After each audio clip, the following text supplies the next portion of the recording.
Olá, eu sou o Douglas Ferreira e esse é o Business Cast da semana.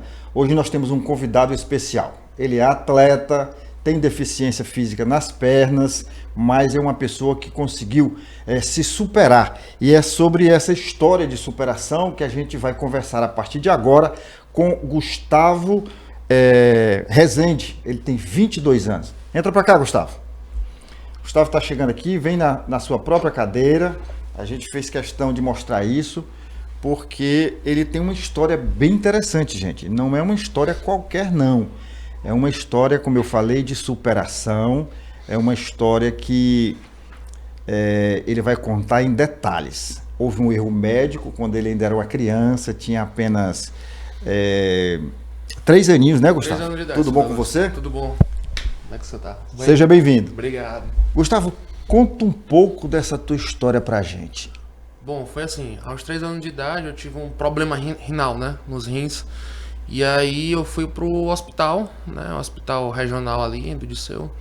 Chegando lá, foi feito uns exames, tudo certo. E aí o médico chegou à conclusão que precisava aplicar um medicamento Bezetacil, né, no qual eu sou alérgico. E o procedimento exige que seja feito um teste, ou no olho ou na pele, né, para saber se a pessoa tem uma teste prévio para evitar qualquer complicação com a medicação, com o remédio. Sim. Né? E aí, logo em seguida, eu tive choque anafilático quando foi aplicado sem um teste.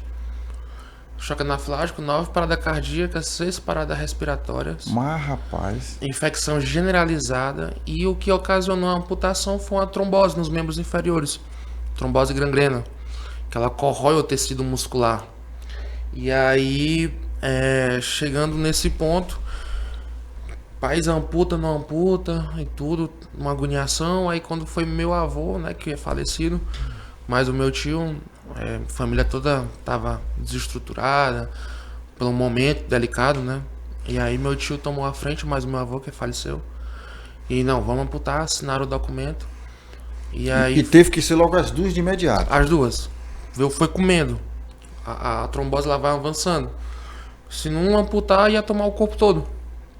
E aí foi amputado com 3 anos de idade. Após isso, foram 14 dias em coma. Na UTI. Então você realmente é um sobrevivente, né? Sobrevivente. Superou, é um exemplo de superação mesmo. Com certeza. E depois disso, você ainda criança, precisou fazer algum tipo de acompanhamento, de acompanhamento especial, fora daqui? Como é que foi? Sim, eu tive acompanhamento, psicólogo, tudo muito detalhado, né, para trabalhar a mente, lá no Sara, em São Luís. Minha mãe sempre cuidou muito bem dessa parte, ela me levava, todos os anos exigiam a minha presença no Sara, que é um hospital de reabilitação. Eu conheço o Sara lá de São Luís, é uma referência aqui, sim, na região Nordeste, né? E aí foram uma caminhada de mais de 10 anos, né, de Sara, tudo para reabilitar as próteses, né, saber se eu poderia usar e trabalhar a mente, trabalhar toda uma forma para sobreviver no mundo, né, que ser cadeirante hoje em dia é uma barra muito pesada. Né? A propósito, você falou aí em prótese, você pode usar prótese? Hoje em dia eu posso usar, mas através de uma cirurgia para corrigir o osso, porque quando foi feita a amputação, estava em fase de crescimento, aos 3 anos de idade, né? Tá em fase de crescimento, tudo. E aí hoje tem que fazer a cirurgia, mas como todo esse histórico trouxe muito tormento, muitas situações, muito trauma, né? Muito traumas para mim e para minha família, então a gente optou por não fazer essa parte mesmo, tendo uma visão de que isso facilitaria muito minha vida. Mas hoje eu me sinto muito, muito bem na cadeira de roda, me desenrolando, conseguindo fazer tudo certinho. Olha, gente, inclusive o Gustavo, ele é atleta de jiu-jitsu. Daqui a pouco a gente vai falar mais detalhadamente sobre isso. E foi no jiu-jitsu que eu o conheci. Fiquei impressionado pela atividade dele, praticamente diária. Ele tá lá nessa academia, tem que subir uma escada, né? Uma escada. E ele não precisa de ajuda não, sobe sozinho ali, desce sozinho. E, assim, é muito impressionante o exemplo do Gustavo. Mas eu queria falar ainda um pouco mais, Gustavo, sobre essa questão que você vivenciou. Depois desse erro médico, gente, esse fato aconteceu aqui em Teresina, no hospital da rede municipal, foi no Cianca, lá do Disseu, e tua família teve muito gasto contigo nesse deslocamento para São Luís, para o acompanhamento pelo SARA e tudo. Vocês entraram na justiça? Tiveram algum tipo de indenização? Sim, a gente entrou na justiça e aí foi feito todo o procedimento padrão, né? Porque é uma injustiça, né, que foi cometida numa rede de hospital. E aí a indenização foi feita, tudo certinho, foi paga, tudo cumprido pela rede municipal de Teresina. Essa parte foi muito árdua. Houve uma compensação, quer dizer, nada compensa a falta das pernas, mas houve, de certa forma, uma indenização. Sim, houve uma justiça por parte da rede municipal. Foi feito tudo no padrão, tudo correto. Perfeito. Mas, em partes, teve muito sofrimento que trouxe essa sensação de, pô, só isso, né? Você pode revelar quanto foi essa indenização? Foi um valor não muito padrão ao que foi gasto, mas foi um valor que deu para suprir todas as necessidades. Foi mais uma compensação dos gastos que vocês tiveram do que de uma indenização em si, né? Sim. Teve a correção monetária pelo longo período que foi passando, né, de anos, né, de processo e tudo certinho, no qual foi bem feito essa parte pela justiça. E depois de tudo isso, você ficou incapacitado, de certa forma, por conta da ausência das pernas. Você hoje é aposentado? Você recebe algum benefício? Como é? Sim, eu recebi o benefício do BPC Loas. Recebia? Por que recebia? Foi cessado. Cessado por quê? Cessado pelo motivo que nesse ano de 2026 teve uma reavaliação no sistema do órgão. Né, que é onde é só para comprovar se a pessoa realmente tem a deficiência, tudo certo, onde ela vai comparecer a perícia médica e a perícia social. Eu fui nas duas, cumpri tudo certo, sem problema. Mas na perícia médica, quando eu fui muito mal atendido pela médica. Né? Como assim? Eu levei laudos atualizados, tudo correto, mas ela chegou lá, mal olhou em mim. Disse assim, rapaz, tu não tem uma mente sabendo que tu é cadeirante e tu tem que andar com raio-x, não, para comprovar que tu tem as pernas amputadas? Precisa provar, Então. Olha, gente, deixa eu fazer um parêntese aqui, você vai tomar um pouquinho d'água, porque eu queria, inclusive, me dirigir aqui ao superintendente do INSS aqui no Piauí. Nós estamos já há alguns dias, quase um mês, tentando contato com o superintendente do INSS, buscando explicações para situações como a do Gustavo. Nós temos um outro caso, que é de uma cega de nascença do município de Castelo do Piauí, a Luzinária Play. Ela é mãe, ela tem dois filhos e ela dependia também do BPC Loas para poder se manter, para poder manter as filhas. E teve esse benefício cortado por questões também meramente administrativas. Assim como no caso do Gustavo, que precisava de um raio-x para provar que ele não tem as duas pernas, ela precisava fazer todo o procedimento para provar que ela continua cega. Ou seja, uma cega de nascença ter que provar que continua cega. Mas tudo bem, ela se colocou à disposição, ela sabe que o procedimento é esse, ela foi, embora morando em Castelo do Piauí, o INSS em Campo Maior, ela se deslocou, teve gastos e tudo, e foi marcado a perícia, que essa perícia ela é marcada pela internet. E, de repente, essa perícia terminou não acontecendo dentro dos prazos do próprio INSS. Por conta disso, ela teve o BPC Loas cortado e encontra-se na mesma situação do Gustavo. Gustavo, já são 3 meses, né? 3 meses. 3 meses sem o benefício. Imagina uma pessoa que vive em função daquele rendimento, para ter as suas necessidades básicas, porque a gente sabe que o valor não é alto, é um valor simbólico. E ainda assim cortado. No caso da Luzinária Play, lá de Castelo do Piauí, e do Gustavo, foram questões meramente administrativas.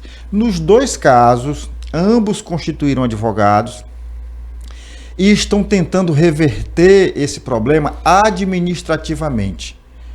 Dependendo do que ocorrer nesta via administrativa, é que eles vão recorrer para a justiça. A gente espera que não chegue a esse ponto. E é exatamente por isso que a gente queria uma posição do Instituto aqui no estado do Piauí, explicando por que essas situações têm ocorrido. Segundo a Luzinária, lá de Castelo, que está lutando, correndo atrás para reaver o benefício, ela tem inúmeras pessoas em situações semelhantes. Eu não sei se o Gustavo tem conhecimento de outras pessoas em situação similar à sua. Você conhece? Eu ouvi falar que muita gente, no meu caso, teve também. Teve, né? Benefício cessado. Pois é, mais uma vez a gente vem aqui de público pedir que o superintendente do INSS tenha a delicadeza de, via o nosso programa, prestar esclarecimentos.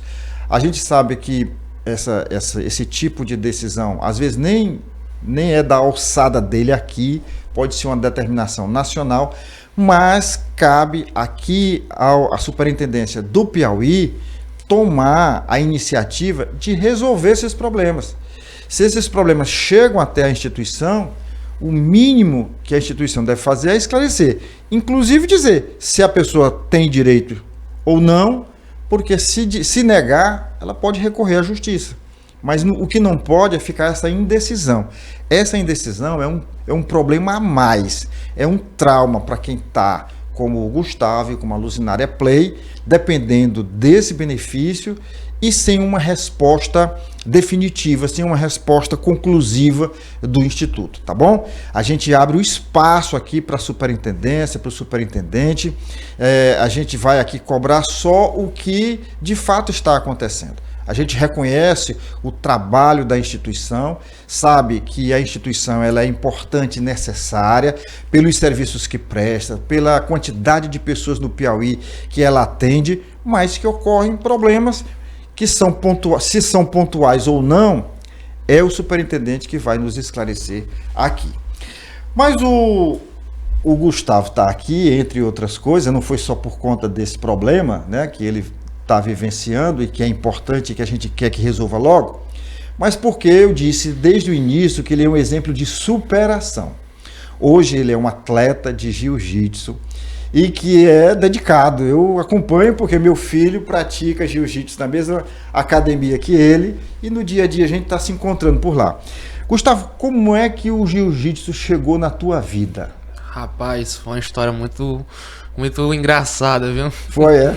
Foi muito engraçado. Pois conta pra gente, gente aí, vai. Rapaz, foi assim, em 2021 eu tava saindo de um relacionamento, né? No qual... Relacionamento amoroso, quer dizer? Amoroso. No qual eu fiquei muito abatido mesmo. Pô, nem quando eu lembro assim, rapaz, eu saí disso, cara. Uma depressão tremenda.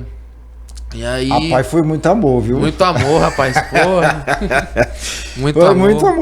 Muito amor. E aí...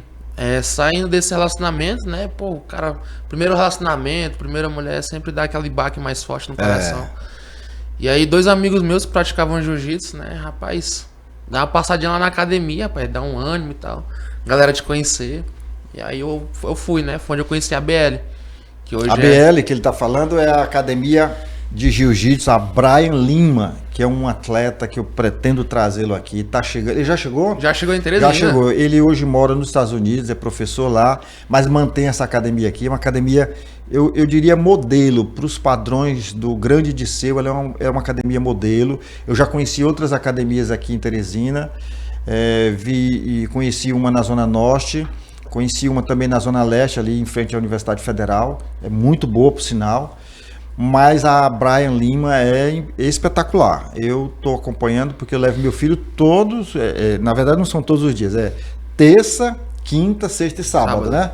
Então, assim, o Victor Hugo está muito bem lá, melhorou muito, inclusive, nos estudos. Nós temos um professor lá que ele não é só um professor de jiu-jitsu, é um professor de vida, é o Pedro. É o Pedro. Professor Pedro pega no pé das crianças mesmo, dá aquela lição de moral quando é necessário, puxa ali pela boa educação.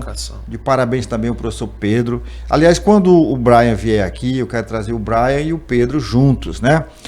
E aí você chegou lá, quando você falou assim, rapaz, eu estava num relacionamento, eu imaginava que fosse a moça que tivesse levado você para o jiu-jitsu. Nada. Mas não, foi o fim do relacionamento, você entrou numa depressão e se superou encontrando o jiu-jitsu. Foi exatamente assim. E aí chegando lá, rapaz, foi amor à primeira vista. Foi sarando o que já tinha acabado. Você, né, se encontrou lá. Me encontrei lá. E conseguiu esquecer a moça. Ou pelo menos esqueceu o problema. O problema foi esquecido, a moça também. Também, né? Também. E já tem outra na jogada? Ih, rapaz, a fila tá grande, viu? Isso é bom, viu? Isso é bom. Então agora você, já que a fila tá grande, você tem que saber escolher. Com certeza. Para poder não passar por outro trauma desse, rapaz, né? É complicado, viu? Gente, ó, uma coisa interessante que eu faço questão de destacar aqui é a quantidade de crianças hoje nessa academia, lá no Grande Disseu, né? Lá o nome da avenida lá é Joaquim Nelson. Joaquim Nelson. Fica ali X com o Carvalho, em cima daquela loja de Avetandia, fica na parte superior. E a quantidade de crianças, eu fico tão feliz que eu vejo os pais, assim, as mães, né, levando as criancinhas. Eu já vi criança lá, sei lá, talvez com 2 anos de idade. 2 anos de idade. O meu filho tem 7, já vai fazer 8 agora, já vai ter que mudar de turma, né?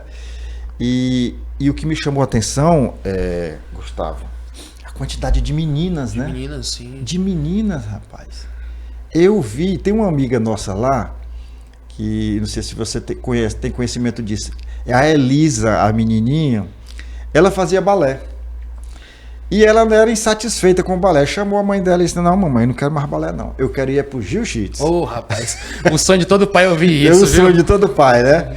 Porque no jiu-jitsu, a menina, sobretudo a menina, sim, ela aprende a se defender, né? Se defender. É preciso que a gente deixe claro aqui que o jiu-jitsu é uma arte marcial, é uma luta, que as pessoas devem usar sempre na defesa, né? Não é para usar no ataque desnecessário, na briga de rua.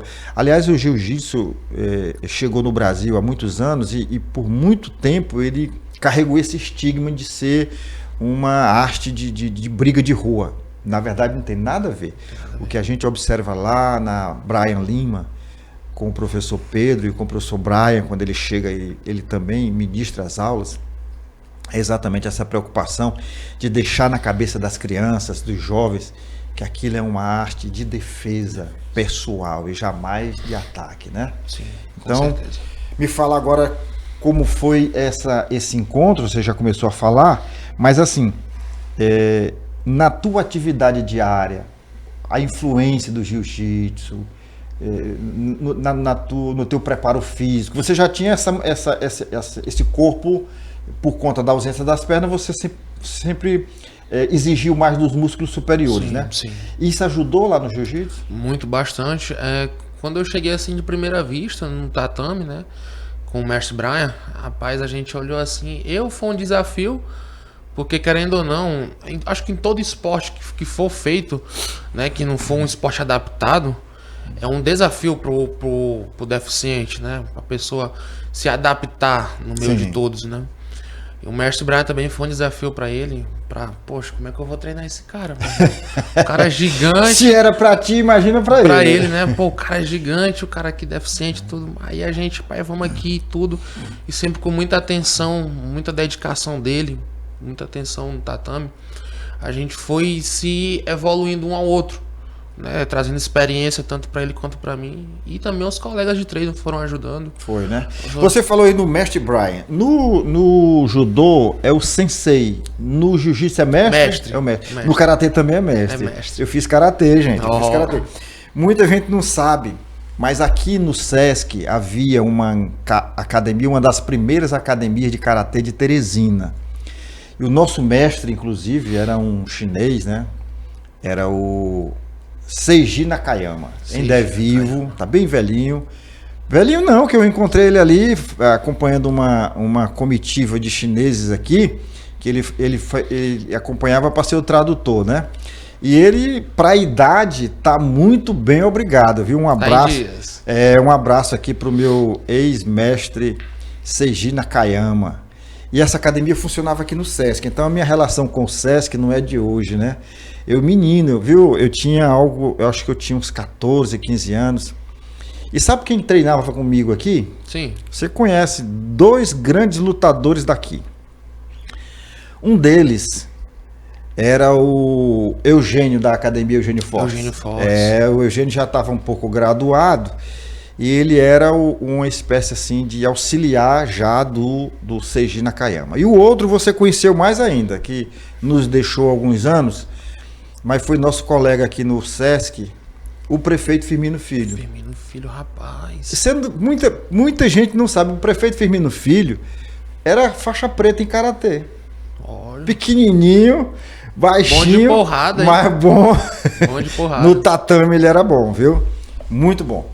Então, assim, eu acho que esse tipo de atividade no jovem, na criança, sobretudo, é muito importante. Muito importante. É por isso que eu coloquei o meu filho. Ele entrou lá já com 6 aninhos, já vai para 8 e não pensa em sair. Fazia natação, depois que aprendeu a nadar não quis mais ir, mas o jiu-jitsu ele não abre mão não. É uma paixão mesmo, viu? E você pretende deixar? Mas só quando morrer, moço. Só quando morrer, Morrer né? com a faixa dentro amarrada na cintura. E falar nisso, em faixa, o professor Brian, o mestre Brian, está aqui exatamente para graduação, para troca de faixa dos seus alunos. Você já vai trocar? Como é que tá a tua Rapaz, posição? será se essa faixa azul vem, rapaz? Será se a vem? primeira é azul, né? A primeira branca. A primeira branca. A branca. Depois da branca? Azul. Azul. Azul, aí vem a roxa, a marrom e a preta, né? Isso. E aí, rapaz, mestrão, será se vem, rapaz, será... Já recebeu os graus, né? Já. Os 4 graus. Já tô apto já pra... Já tá apto. Rapaz, então tá às portas. É como diz o caboclo, é só uma questão de tempo. O custo é a demora, viu? É a demora. O custo é a demora. No karatê, era assim, era faixa branca, amarela, verde, marrom e preta. Depois tinha o primeiro dan, que é depois da preta, que era branca com vermelho. Não sei se ainda mantém essa coloração de faixas aí. Mas eu cheguei só até a amarela. O Firmino, quando eu conheci ele, era verde e o Eugênio já era marrom. Depois ambos chegaram à faixa preta, né? O Eugênio, aliás, faz um tempo que eu não vejo, mando um abraço aqui muito carinhoso para ele também. A gente mantém um relacionamento à distância, mas de muito respeito. Sempre que eu precisei dele nas academias, ele nos atendeu.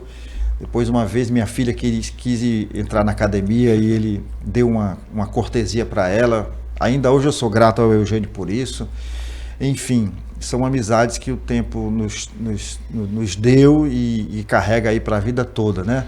O prefeito Firmino Filho se foi, mas também era uma pessoa muito querida.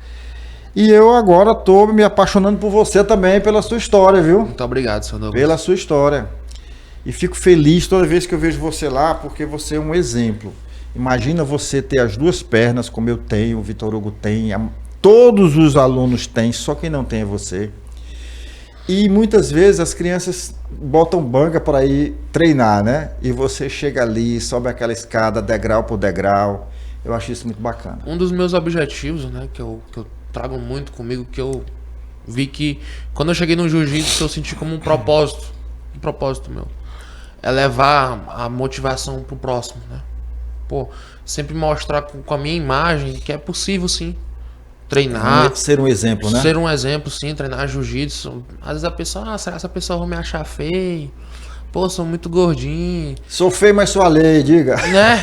E aí a pessoa fica muito acanhada, né? Pô, no início, cara, lá tinha aula de Muay Thai, né? E aí tinha 2 sacos, me lembro como se fosse hoje no tatame.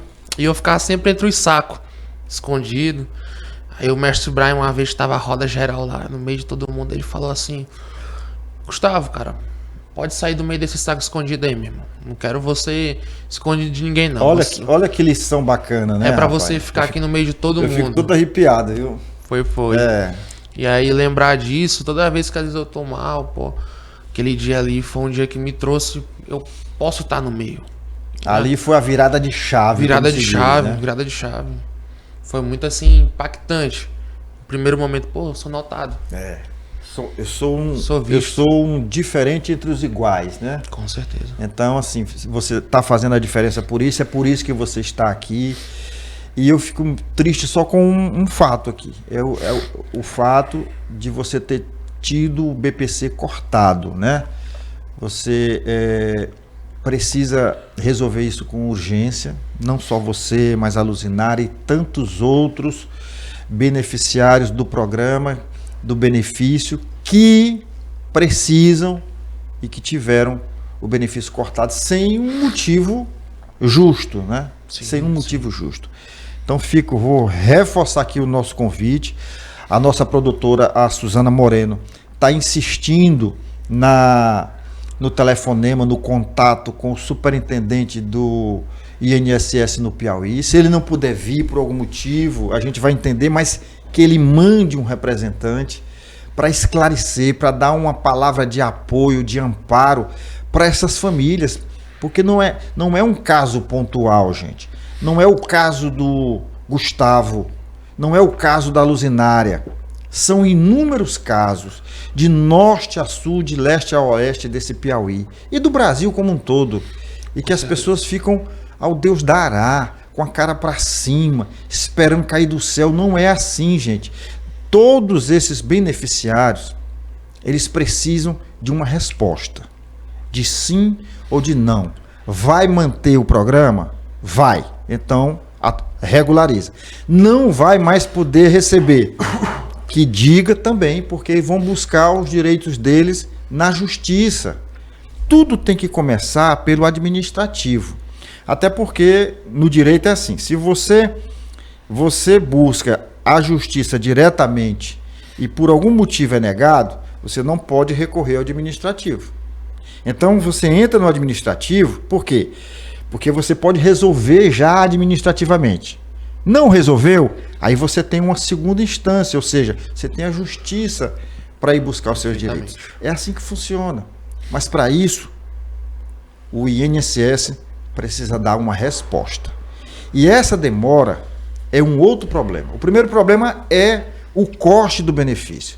O segundo problema, e esse é pior ainda, é a demora. Porque a pessoa não sabe se vai resolver o problema dela hoje, amanhã ou no ano que vem. E ela tem despesas, ela tem responsabilidades, ela tem contratos a ser cumpridos, tudo feito, assinado, se comprometeu, confiado de que o Estado brasileiro, o Estado, deu a ela um benefício. E não deu porque a pessoa tem os olhos azuis, não. Deu porque é um direito. Porque foi uma condição que deu a ela um direito. E esse direito não pode ser tirado sem uma razão, sem uma resposta, sem uma justificativa, tá bom? Então é isso que a gente quer. O Gustavo constituiu advogado, a Luzinária também constituiu advogado, mas esses advogados, por mais que eles sejam atuantes, eles enfrentam a modorra, a lentidão do setor público. E quando você trabalha com vidas, quando você trabalha com pessoas com deficiência, você tem que ter celeridade nesse processo. Um mês já é um problema. Imagine 3 meses no caso do Gustavo. Um mês já é uma dificuldade para qualquer pessoa. Imagine para quem tem deficiência visual, para quem não enxerga, para quem tem filhos. O Gustavo é solteiro, né, Gustavo? Mas, rapaz, solteiro. Não tem... E tá na pista, né? Estamos na pista. E tá na pista. E não tem filhos. Agora imagina a Luzinária, que tem 2 bocas para alimentar. Gente,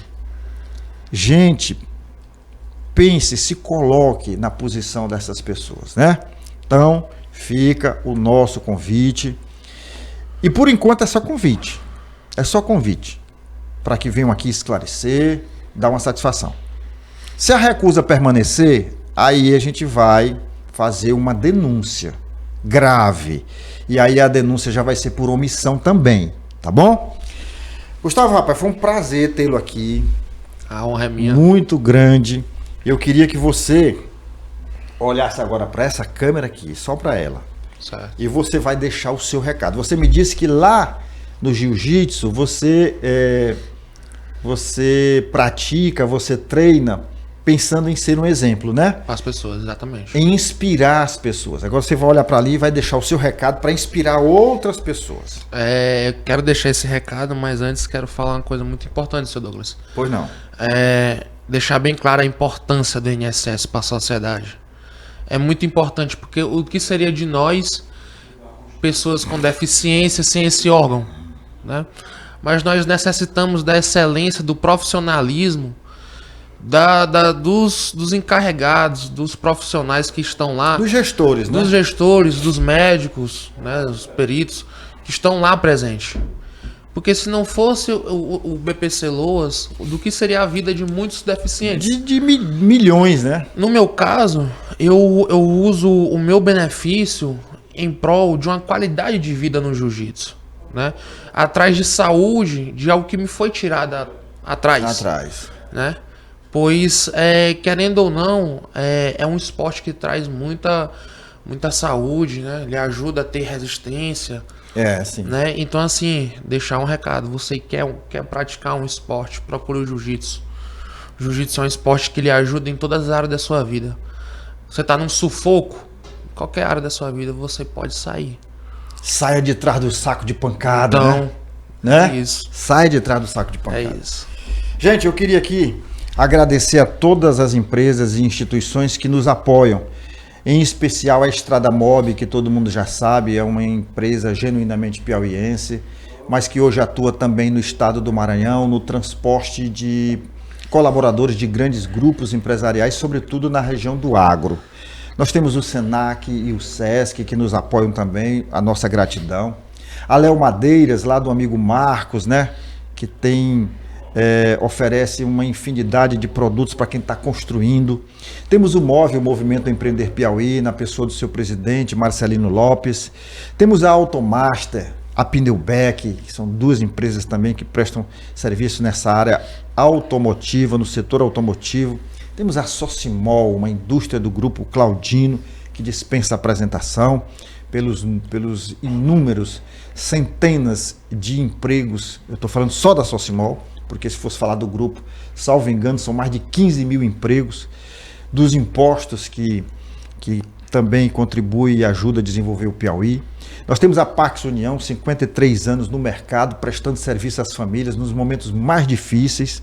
Nós temos o Senai, temos o CIEP e temos o SESI. São instituições sérias que ajudam no desenvolvimento do estado do Piauí. O nosso muito obrigado. E se você ainda não é inscrito no nosso canal e tomou conhecimento porque alguém te enviou um link, você aproveita essa oportunidade, faz agora a sua inscrição, aciona o sininho para receber as nossas notificações e nos ajuda a divulgar. Você faz isso mandando, enviando o link para os seus amigos.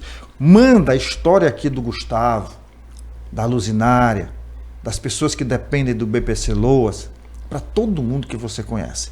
Manda para o grupo de WhatsApp da família, do trabalho, da igreja que você comunga, da associação de moradores do bairro que você mora, do condomínio aí que você reside. Manda para Deus e para o mundo, tá bom? Gustavo, foi um prazer, meu querido. Foi um prazer tê-lo aqui. Meu, seu Douglas. Tá? Seja sempre bem-vindo. Muito A obrigado. gente vai ficar aqui torcendo para que esse benefício saia o quanto antes, porque já são 3 meses de sufoco. Gustavo, eu não sei se eu suporto 1 mês sem meu salário. É ruim, viu? É ruim? É ruim. Eu não sei se eu suporto 1 mês. É ruim. Agora imagina 3, e tem gente que tem muito mais. Obrigado pela presença. Os... A gente se encontra na semana que vem. Até lá.